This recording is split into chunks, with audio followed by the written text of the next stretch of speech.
La nuit a commencé comme tant d'autres, avec un vent doux qui ne nous a même pas gênés. Je rentrais du travail en rêvant d'une tasse de thé chaud et du silence réconfortant de ma maison. Mais, lorsque j'ai ouvert la porte, je me suis retrouvée face à une scène qui allait transformer ma tranquillité en champ de mine. Mon mari est entré derrière moi, accompagné de sa mère, comme s'il était naturel d'envahir mon espace sans prévenir. Elle n'a pas perdu de temps.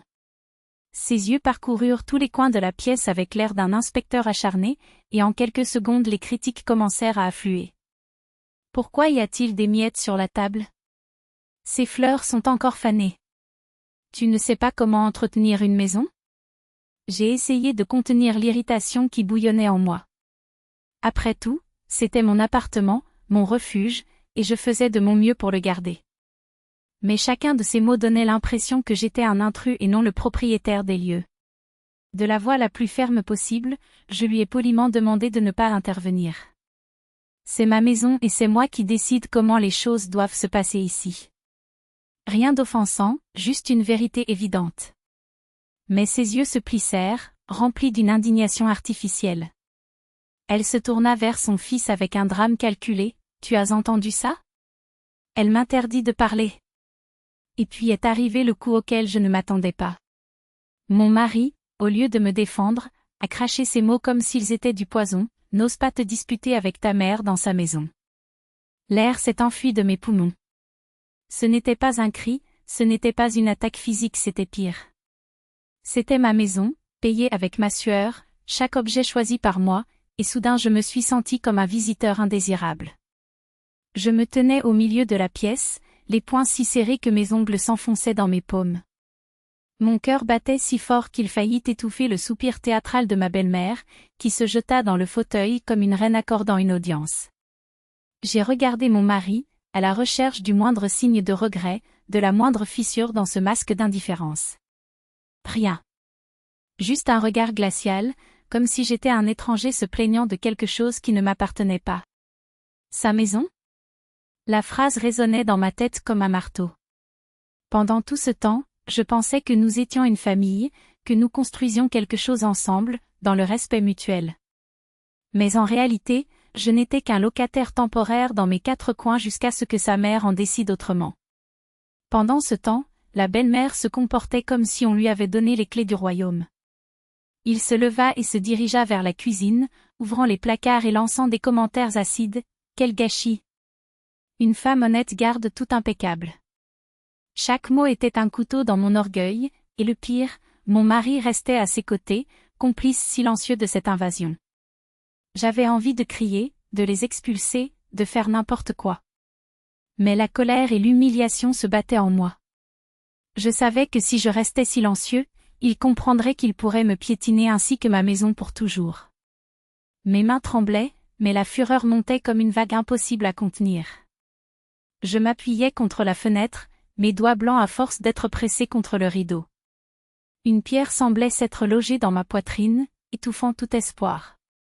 De la cuisine arrivaient des fragments de leur conversation. Je n'avais pas besoin de tendre l'ouïe pour comprendre. Elle l'accusait d'avoir épousé une femme, ingrate, qui avait osé défier ses aînés. Et j'ai exigé qu'il me remette à ma place. Chacun de ces hochements de tête, chaque murmure d'accord était une autre brique dans le mur qui détruisait ce qui restait de ma confiance.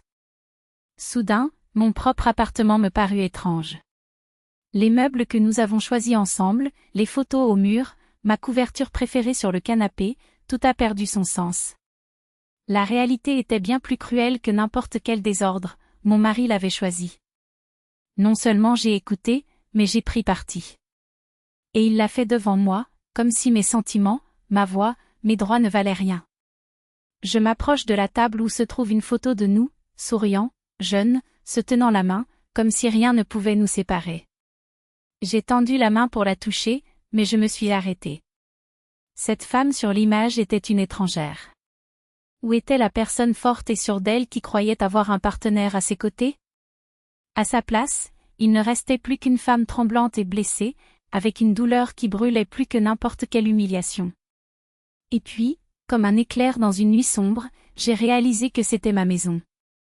Je l'avais achetée avant le mariage, décoré chaque recoin, transformée en maison.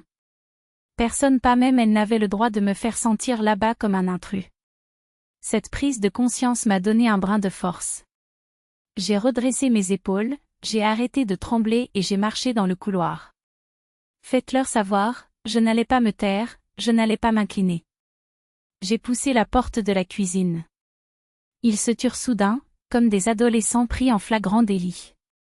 Ma belle-mère était affalée sur la chaise, un sourire triomphant affiché sur son visage. Lui, à son tour, détourna le regard, comme s'il ne pouvait pas supporter de les regarder. Pour la première fois depuis longtemps, j'avais envie de parler. Pas par haine, pas par vengeance, mais pour récupérer ce qui m'appartenait, le droit de posséder ma propre vie. J'ai marché lentement jusqu'à leur faire face. Le silence dans la cuisine était dense, presque palpable, comme un brouillard suffocant. Ma voix était calme, mais chaque syllabe coupait l'air comme une lame. C'est ma maison. C'est moi qui commande ici. Je ne laisserai personne, encore moins vous, décider comment je dois y vivre. Je me tournai vers ma belle-mère, sans cligner des yeux. Si vous ne savez pas respecter les limites, la porte est ouverte. Vous pouvez partir tout de suite. Elle se releva, haletante, la main sur la poitrine comme si j'avais commis un sacrilège. Comment oses-tu? J'ai consacré ma vie pour que vous ayez ce que vous avez. Sans mon fils, vous ne seriez rien. Mais je l'interrompis, sans hausser le ton. Sans moi, votre fils n'aurait pas cette maison. Cet appartement est à moi et vous n'êtes qu'un visiteur. Et les visiteurs respectent ceux qui les accueillent. Mon mari est resté immobile, comme s'il était cloué au sol. Il a essayé de marmonner une excuse, mais je ne lui ai pas laissé une chance. Tu as dit que c'était sa maison. Je l'ai regardé dans les yeux, sans cligner des yeux. Gardez ceci près de vous, ce n'est pas le cas. C'est le mien. Et si vous pensez le contraire, la porte vous est également ouverte. À l'intérieur, je tremblais. Mais extérieurement, je restais debout, comme si mes racines avaient fusionné avec le sol. J'ai vu l'impact de mes paroles sur lui, comme si j'avais arraché un masque qu'il portait depuis des années. Le silence s'étira. Finalement, la belle-mère attrapa le sac d'un geste brusque et partit en claquant la porte, jetant des injures au passage. Il s'est levé pour la suivre, mais un simple regard de ma part l'a arrêté. Choix. Ma voix ne tremblait plus. Soit ta mère dicte les règles de notre vie, soit nous construisons quelque chose ensemble. Mais sache, il n'y aura pas de seconde chance. Pour la première fois, il m'a regardé différemment. Non pas comme la femme commode qui avale tout au nom de la paix, mais comme quelqu'un qui sait se défendre. Je ne savais pas ce qu'il choisirait, mais une chose était sûre, je ne me laisserai plus jamais rabaisser entre mes propres murs. Et à ce moment-là, j'ai retrouvé une force que j'avais perdue depuis longtemps, la force de posséder non seulement mon appartement, mais aussi mon destin.